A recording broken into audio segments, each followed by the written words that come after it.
So one thing I was thinking was about how building a solo practice or a group practice can be really tough. So I put together a couple things to just help you move from being overwhelmed to building a thriving, profitable practice that you absolutely love. So I started putting together a lot of these things, and we turned it into a whole course. So we're calling it the basics of practice. There's one for solopreneurs, solo practitioners, and then also another one for group practitioners. You can see all of the videos over at practiceofthepractice.com/basics.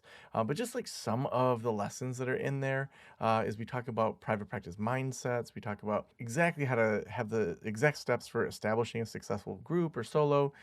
We talk about specific ways of marketing, networking, hiring, those things that you absolutely need to have a practice. So I just put that together for you. It's over at practiceofthepractice.com/basics.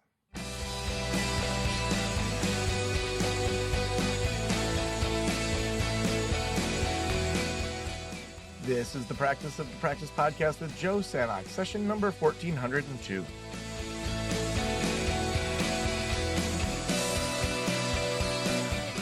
I'm Joe Sanok, your host, and welcome to the Practice of the Practice podcast, where we help you build a thriving private practice you absolutely love. We want you to thrive. We want you to know the business side. We want you to know the operations, marketing, websites, all of that. But we want you to love it. We want you to dig into the clinical things, the things that give you life personally, the things that you're interested in, and that changes over time. When I was in my 20s, when I first got my master's degrees, I was really excited about working with angry kids. I loved it. I started a therapeutic sailing program and did experiential approaches to therapy. And then I realized as I had kids that being on a sailboat all the time with other people's kids makes it really hard to be a father. So I shifted into doing more couples work and Gottman level couples work. And then I took a break from therapy when I sold the practice in 2019. And as many of you have been following, I started Great Lakes Online Counseling, which has the whole focus of divorce, of recovering after divorce, dating after betrayal, all these things that I've been exploring after my divorce. And so I am just so excited to have Oona Metz with me today. Oona is a psychotherapist, writer, and speaker who specializes in treating women navigating divorce. She is the author of Unhitched, which came out this year, the essential divorce guide for women. With over 30 years of experience, Oona has seen hundreds of women through the process of divorce. She leads 3 weekly divorce groups and is the founder of the Beacon Group Fellowship, which trains mental health clinicians throughout the country to lead divorce support groups. Oona, welcome to the Practice of the Practice podcast. Thank you so much for having me. I've been really looking forward to our conversation today. Yeah, me too.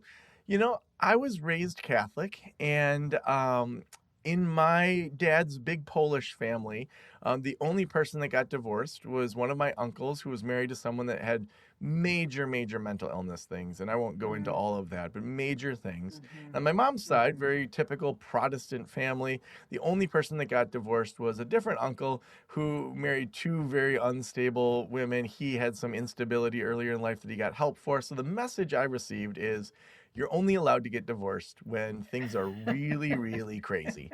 Um, so Right. um, Uh-huh. let's start with the messages a lot of us receive around divorce, and then maybe we can talk about some of the updating that we need, not just in maybe our narrative we received from our families, but even the narrative we often receive from the field.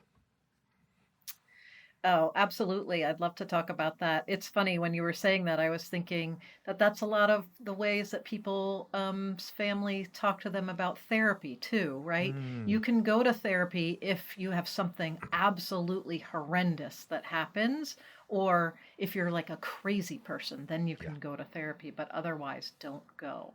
There's so much shame and stigma still around divorce, and personally, I'm so passionate about reducing shame and stigma around divorce. And I think one of the ways we do that is through language. And another way we do it is through talking about it and doing exactly this, going on a podcast and being able to talk about it and Mm, increasing the conversation. I mean, I think we've done a pretty good job of getting rid of words like he comes from a broken family.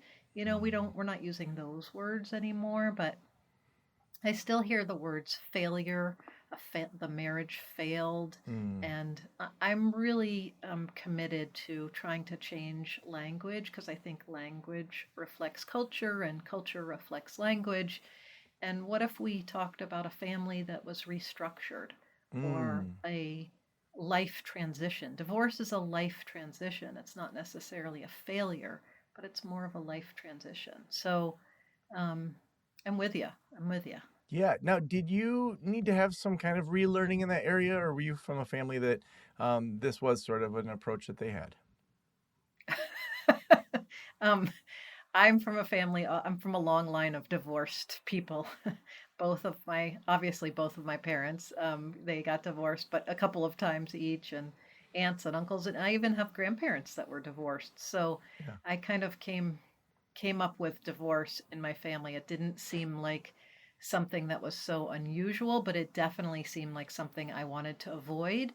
And then ultimately I ended up getting divorced twice. Mm. So I've learned a lot, and but that was really the inspiration for me of working with clients because when I went through my first divorce, all I wanted was to be in a support group with other women who had gone through divorce, and there was no such support group out there. Yeah. And so this little seed got planted in my mind, and I thought, when I get enough time away from my divorce, maybe that's something I'll do.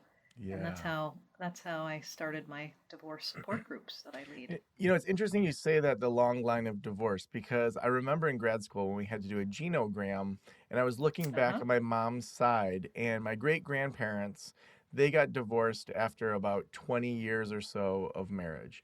And then Wow. That's unusual. my grandparents got divorced right around the 20-year mark. At the time, my Oh. parents were at the 20-year mark, so I sent them a worried email as a college grad student who knew Uh-huh. everything about Right. psychology. Right. Like, you guys might Yes. want to get some marriage therapy. Uh, and then I got Uh-huh. divorced around 17 years. And so it's interesting that the Mhm. narrative I feel like I got was, hey, like, it's not okay. But then if you actually look back, it wasn't. In those generations, for women in particular, it was much different Mm. to get divorced in my great grandparents, generation and grandparents' Right. generation. So you specialize in Yeah. working with women. I would love to just give a little historical context. I don't want to assume that the audience knows what divorce with women has been like or is like, Mhm. compared Mhm. to maybe how it is for men. So, will you just kind of re educate us or update us on what we know from a historical perspective, and how it's maybe different working with women going through divorce than men? Mhm. Um, well, I think things have changed, and that's why we're seeing the rate of gray divorce go up too, is because I Mm, think women are now have more financial independence than they ever did in the past. And in the past, it used to be hard for women to get divorced because they couldn't hold a mortgage, they weren't given bank loans. It wasn't even that long ago that a woman couldn't have her own credit card. So I think that, times have changed financially a lot. Um, for women.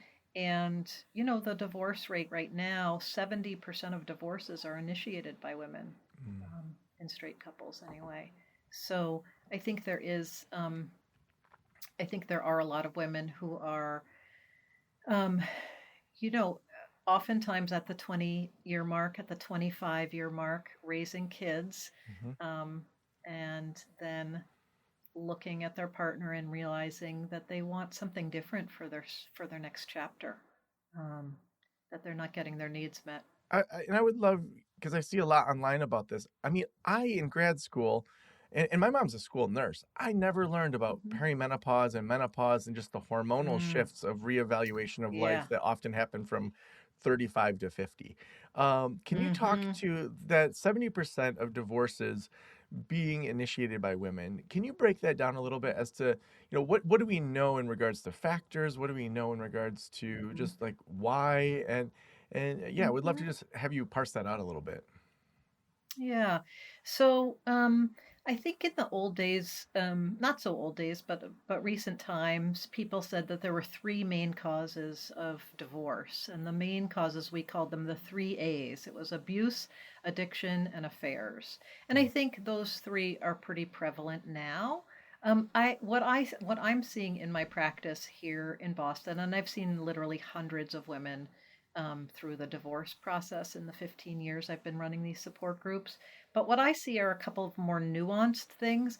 One is I see this an in an unequal share of parenting, labor, household labor, and emotional labor in straight marriages that I think women are feeling less and less tolerant about, and so I think that's one factor. It's not like, oh, you know, he left the toilet seat up, so I'm out of here kind of thing. Mm-hmm. But it's definitely a factor, where a lot of women that I see feel like their spouse is another child rather than a full partner. Mm-hmm. Um, and so that is one thing.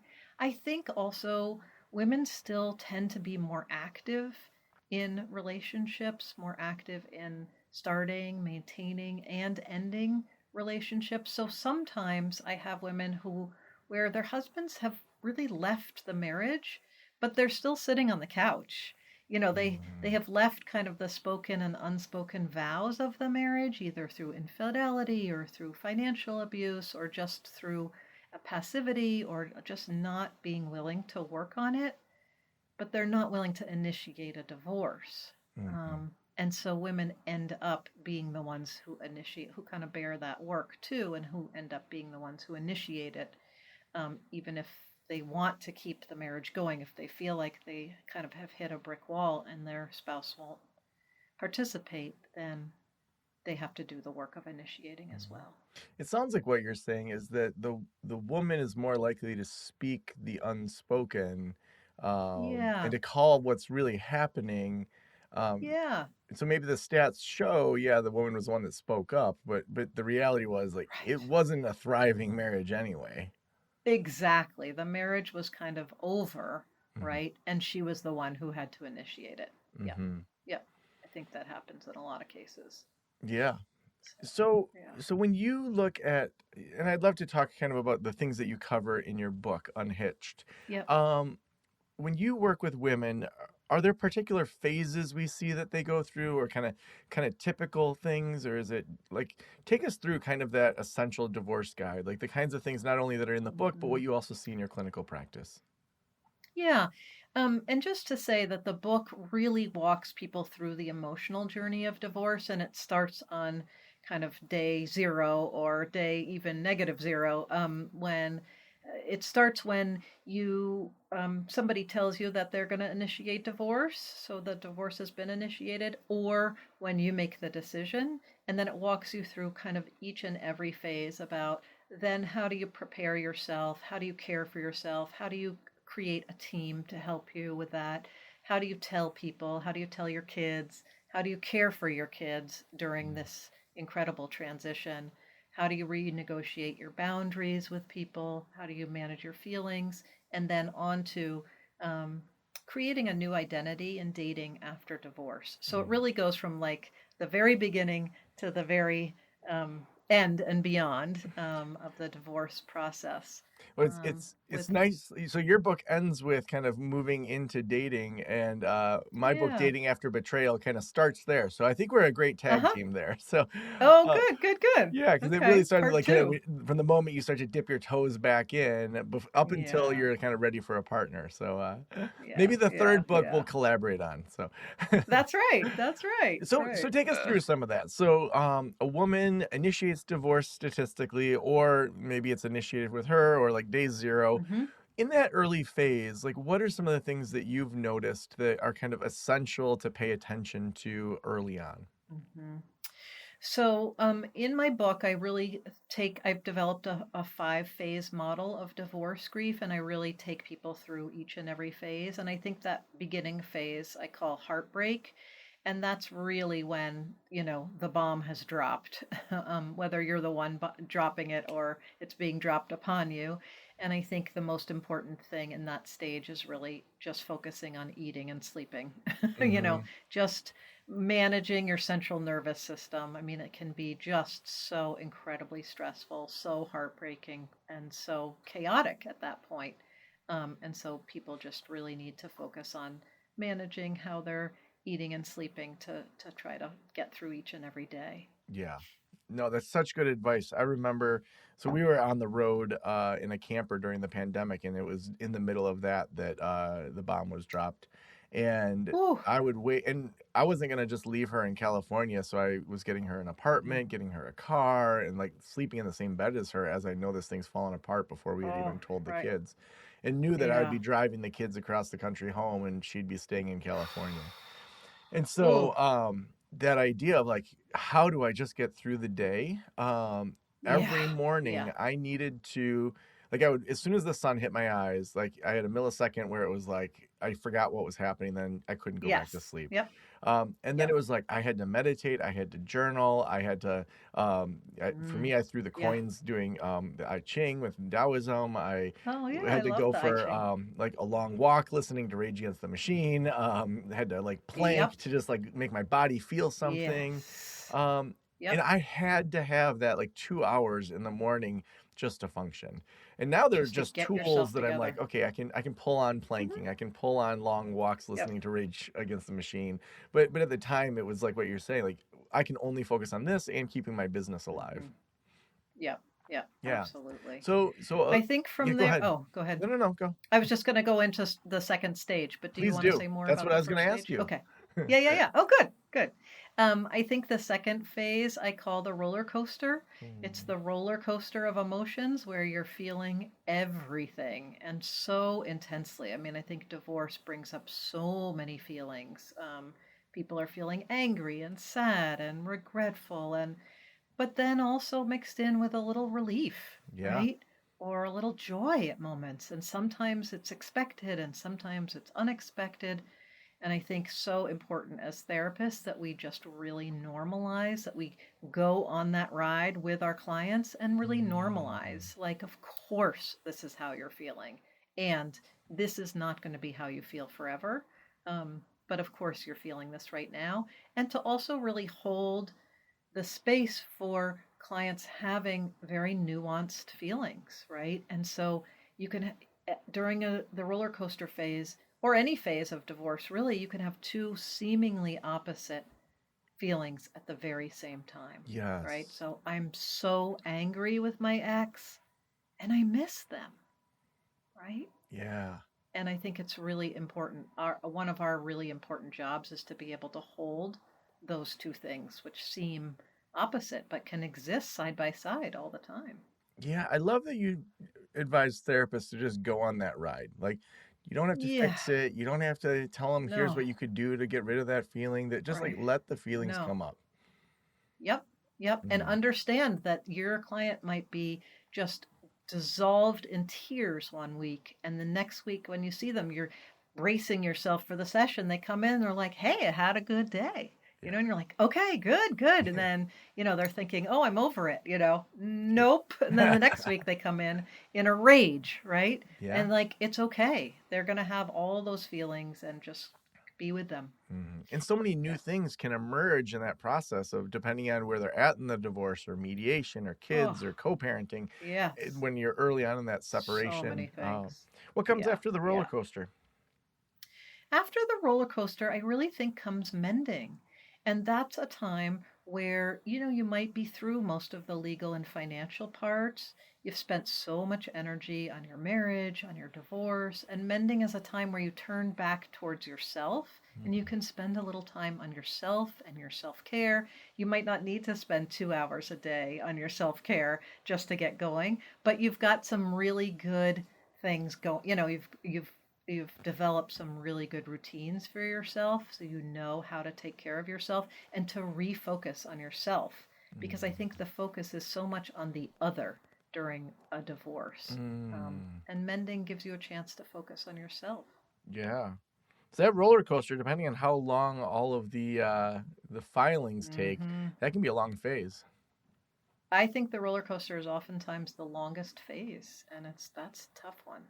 It's a tough one. But then people get to mending, hopefully. Yeah. And after mending, where do they head? After mending, I think people go to letting go. And letting go is such an important one. And there's so many things to let go of in a divorce, right? Mm. I mean, you might be letting go of your house. You might be letting go of seeing your kids every day. You might be letting go of some financial stability, but also you're letting go of your identity of being a married person. You're letting go of your identity of being part of an intact family. Hmm. And I think really importantly, you're letting go of your spouse's narrative about your Mm. marriage and your divorce. Yeah.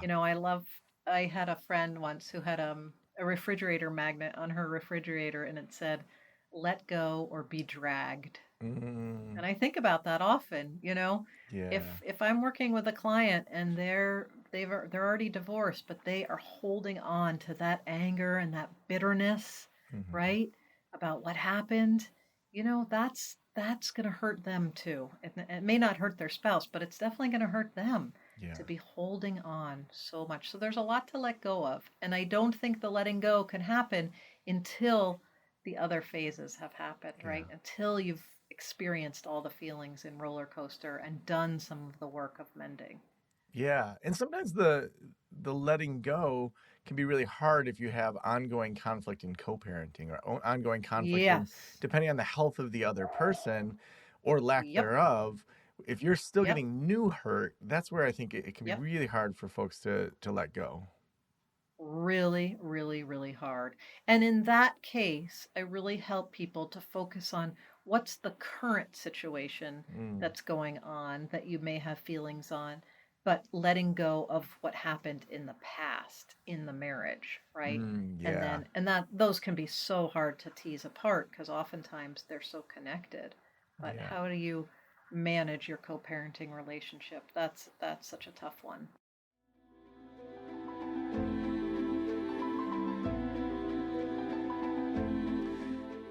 Something I hear over and over from practice owners in the Practice Academy is the one class I never was taught in grad school was how to run my business. And honestly, I felt that same thing. It's not a personal failing, but it's a gap in how we train clinicians. You build something that's real, your private practice, and nobody handed you a playbook for intake, billing, team management, or what it actually takes to scale past a handful of clinicians.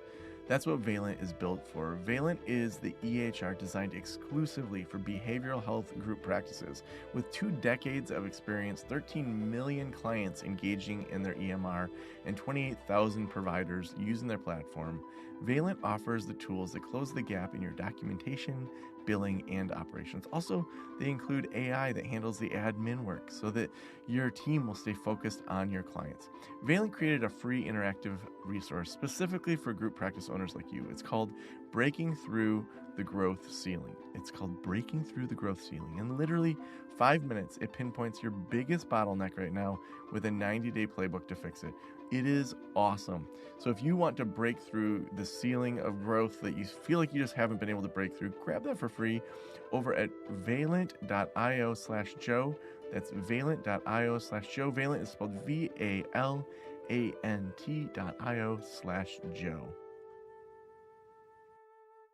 So there's an attorney that I follow. He's a divorce attorney, and I really like his content because he talks not just about like divorce stuff, but also just relationship things. But one Uh thing huh. he noted that for me just helped me let go of my version of the narrative being the right one was he said, one of the reasons that so many states have gone to no fault divorce is that he said Mm-hmm. truth is a bottomless pit of doom. And it just was like he's like, I you can love just that. get in these Yeah. spirals of Oh. legal this who was right, who Oh. was wrong, why did they have an affair, why did and that was just really helpful for me because I got almost Yep. full custody of my kids, and there's a narrative that puts me as the hero, of course, and I think she probably sees herself as a hero that stood up for Mm-hmm. herself and did the things that she needed, and she needed to be Yeah. healthier, and whatever her narrative is. But that idea of, yeah, we each have our Mm-hmm. truth, and to hold that lightly and realize we may never know the full story of the other person, and that's Yep. okay. And letting go isn't Yep. about having them apologize, having them seek reconciliation. It's only for No. yourself. Exactly. I love that. I love what that attorney said. Yeah. And one of the things I'll do with clients in this at that stage is I'll say if they say, "Well, I'm just trying, we don't agree, but I'm trying to convince my spouse about why." I'll say, "I want you to use your powers of prediction here because you know your spouse better than anyone. And Hmm. if you call your spouse and you say, I need you to understand that the reason we got divorced is XYZ. What are the chances that your spouse is going to say, "Oh, well, that's an interesting perspective, and I agree with you," or "I'll think about that," or Thank you for that um, feedback. yeah, no, it's not going to happen. No. If you need to call your spouse and say it for your own self, just to vent and get it out, that's fine. But think about what your goal is, and use your powers of prediction. And sometimes people forget that they do know how to predict. So what's there to do after letting go? After letting go, I think really comes the moving on, the final stage of moving on. And moving on is not when you don't forget that you're divorced, and you certainly don't forget it if you're co-parenting, right? Mm-hmm. But it is a time to take that energy. It takes a lot of energy to be in an unhealthy marriage, and it takes a lot of energy to get divorced. So once you're done with all of that, how do you take that energy and invest it in something that brings you meaning, purpose, and joy? Mm. Um, and that might be a new career, it might be a new relationship, it might be a new hobby, but how do you invest in yourself? Yeah. Where do people move on too quickly? Um, I think what I see sometimes is people wanting to avoid the pain of the divorce and using dating as a form of distracting themselves from the pain rather than being really ready emotionally to date. Because I think people dating can be, it can be fun and it can be a good distraction. It also can be, it can, your heart is tender and it can hurt too. Yeah. um, and if you're not ready, you may not make a very good choice, Yeah. right? If you're dating in order to not feel pain of your divorce, you may not make the right choice Mm. about the person that you end up in a relationship with. So that's one of the biggest mistakes I see, is kind of dating too soon. Are there rules of thumb, or is it kind of subjective to each person in regards to when to date after divorce or separation? I mean, I would say, you know, do some really good internal work before. But who's to say what that how Yeah. much that is, right, right, Right. right. But I think really, and this is one of the things I do in the book, is I give people exercises so that they can really start to think about what it is that they want and what it is that they need. And I think when you're in a marriage, you're so programmed, and I think this is especially true for women. It can be true for men and women or people of all genders, but I think for women especially, we're so socialized to think about what other people need and what other people want. And Mm-hmm. so once you get out of your divorce, it really creates an opportunity to kind of have a new identity. And part of that is really thinking again about what it is you need and what it is that you want in life. And I really encourage people to do that work before they get into dating, so Mm. that they are coming with their own sense of themselves, really, and what they want and need.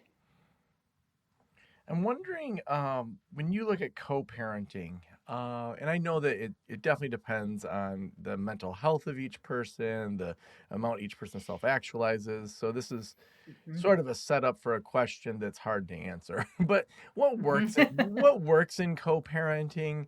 I know that there's always outliers, but what are some basic kind of things that it's just like when it comes to co-parenting, here's 3 or 5 things that I just wish every couple would focus on or not focus on. Yeah, yeah, yeah. I mean, I think we know that the thing that's hardest for kids and that impacts kids the most is conflict between the parents and parental mental health. And so I think the most you can do to reduce conflict between the parents, that's the more you can do of that, the better the kids will be. I think time helps. Um, because I think that part of co-parenting is letting go of past hurt, and I think the more you can work on letting go of past hurt and focus on present day, the better off the kids will be. Mm-hmm. And you know, I think really, really just having a child child focus. And that doesn't mean all the time. Parents have needs too. So you're not going to be 100% thinking about what your kids need if that is in conflict with what you need. But I think really thinking about um, how to meet your kids' needs in a way that that's more important than punishing your ex or um, yeah, Yeah. Those are loving great. your kids more than you hate your ex. Ooh, I always say, it's yeah, a good title for your next book. yeah, yeah, yeah. So my therapist introduced me to the term of gray rocking with the idea that you're going to Mm, be as boring as a gray rock in your responses if you're in a high conflict co-parenting. yep. To someone says blah blah blah, you've done this, blah, blah, blah, and then just replying with Thursday will work great for the drop off. Just like Yep. just so boring. Yep. What are your thoughts on rocking? When do you see that being a positive thing to do? When can that get in the way of that back and forth of co-parenting? Hmm. Gray rocking, I think that's a great concept. I love the work of Bill Eddy. He talks about. Are you familiar with Bill Eddy? He I'm talks not, but about the I'll check him BIF. out now. Oh, it's excellent, excellent. If He you has a know him, whole send him bunch my of way. We'll have him books. on the show. Oh, I don't know him. I wish I did, but I do quote him in my book. Mhm. But he's excellent, and he has a form of communication that he calls BIF. It stands for brief, informative, friendly, and firm. And so I'll give you an example. If your ex texts you and says, I can't believe you, you're such a jerk, and, why would you ever change our schedule? And I can't believe you. And, whatever, just goes off and off and off on insulting you. And then there's a little thread of information in there that you don't respond to all of the insults. You don't insult back. You just respond to the thread of information that's in there. You're brief in your response, you're informative, you're friendly, and you're firm. Mm, Please drop the kids off at 2 p.m. As it says in our agreement. Thank you. That's it. Rather than, responding to all the barrage of insults. yeah. Um, I've so even I trained in his work is great. I've even trained an AI bot for me as to how I want to communicate so that when I Yep. respond, I take my initial Yep. response, say, "Hey, I do want to this is what I want to get through. Will you soften Yep. it and make it more co-parenting?" And it Mm-hmm. is interesting how like the less you give, the Mm-hmm. less there is to like respond to. That Yep. it's just like less and less focus on gray rocking. I'll Yes. probably teach it the Biff thing too. So, Yes, yes. Yeah, the Biff thing is fantastic. oh Yep. I think it is. In high conflict divorces for co-parenting, less is more. yeah. You really want to have as little conflict and as little communication as you can, because the more communication you have, the more it kind of blows up. You talked about the team earlier on. I know that's probably more in the middle of some of these phases, but I'm thinking about Mm-hmm. allies, friends, family, folks that are Mm-hmm. surrounding these women. Tell me what they do that they should like. What should they do and what shouldn't they do? How can they be the most supportive Mm-hmm. during this? Mm. So I just wrote an article that's called Congrats or Condolences. What should you say to a friend who's getting divorced? And I think, it's important when you're getting divorced to have a variety of friends who can help you with different things. And I always suggest that you kind of earmark different friends for different things. You might have one friend that's so good at hearing you when you're crying and you're upset Hmm. and it's the middle of the night. And that's probably not the same friend who can come over and fix your printer, Yeah. right? But you might have one friend that can come over and fix your printer. And that might be a really useful friend to have. Or one friend where you can go out and just have fun and you're not going to talk about the divorce at all. So, I think it's important to have a variety of friends and not put all of your needs onto one person. Yeah. And for friends, I think it's important to understand that your friend who's getting divorced is going through a really hard time and that it's probably going to last a long time. Like, divorce is not a single day or a single week or even a single month issue. It's something your friend is going to have to contend with for a really long time. So I Mm. would say have compassion, um, and really listen in. Like the article, are you supposed to say congrats or condolences when somebody gets divorced? And the answer is you're supposed to listen. Ask them how they're doing, and then you can be attuned to how they're feeling and say, oh gosh, I'm so sorry you're going through this. That sounds awful. Yeah. Or you can say, wow, you made it through. Congratulations. I know this was really hard, but you made it through. Good for you. And you're going to start your next chapter now. Mm. So really listen before you respond is what I would say, and Yeah. ask how they're feeling. Yeah. It's interesting when ideas find people more than people find ideas, because I talk about the Mm. committee in Dating After Betrayal, because I had a friend who was Uh-huh. my angry friend who literally Uh-huh. remembered everything I had complained about while I was married. He was like, "Remember 4 years ago with this? Right. Yeah. Remember?" He hated her more than I did. Like, it was, Right, right, and then I right. had like my Right. mindful friend who, man, he Yeah. is just like on a different plane of Mhm. existence and like could bring me down to like Uh-huh. the spiritual connection. I had my friend who Mhm. on a Friday or Saturday would be like, "Let's bike downtown and go out." And Yep. yes, having those So folks good that to are just have. like able to Yes. surround you and kind of have their different roles is just so Yes. important. Yes, and then knowing which one to call at what point, Right? right?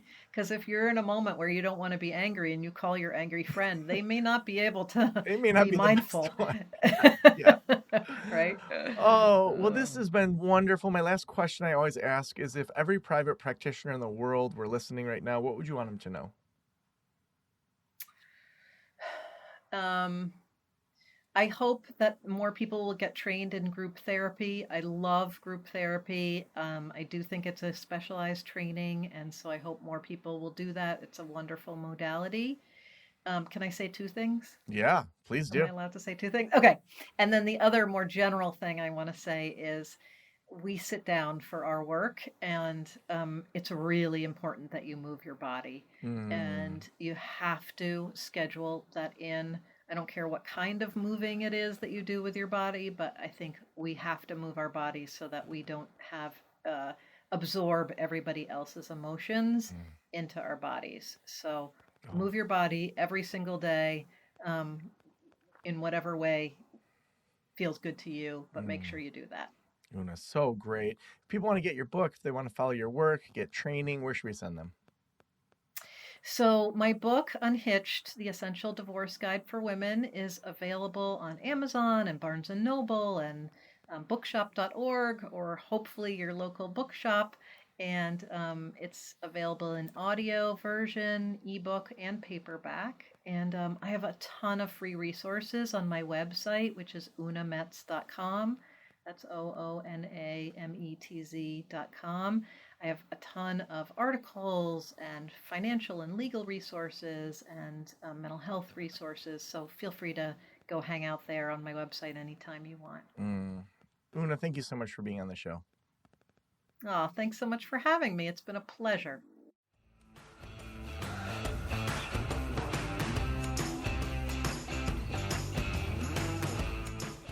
I just love doing podcasts so much. To be able to meet so many different types of people.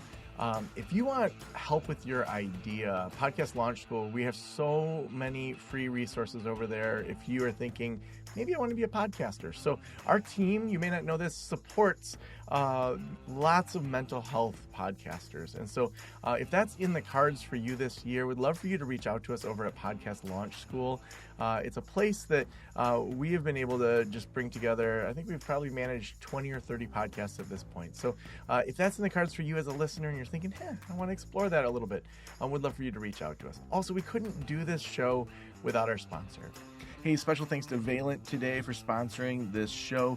They put together an amazing resource. It's going to take you 5 minutes to quickly evaluate what's stopping your growth. It's going to pinpoint your biggest bottlenecks right now and give you a 90-day playbook to fix it. You can download that totally free over at valent.io/Joe. That's VALANT.io/Joe to grab that resource. Thank you for letting me into your ears and into your brain. Have a great day. I'll talk to you soon. Special thanks to the band Silence is Sexy for that intro music, and this podcast is designed to provide accurate and authoritative information in regard to the subject matter covered. It is given with the understanding that neither the host, the producers, the publishers, or guests are rendering legal, accounting, clinical, or other professional information. If you want a professional, you should find one.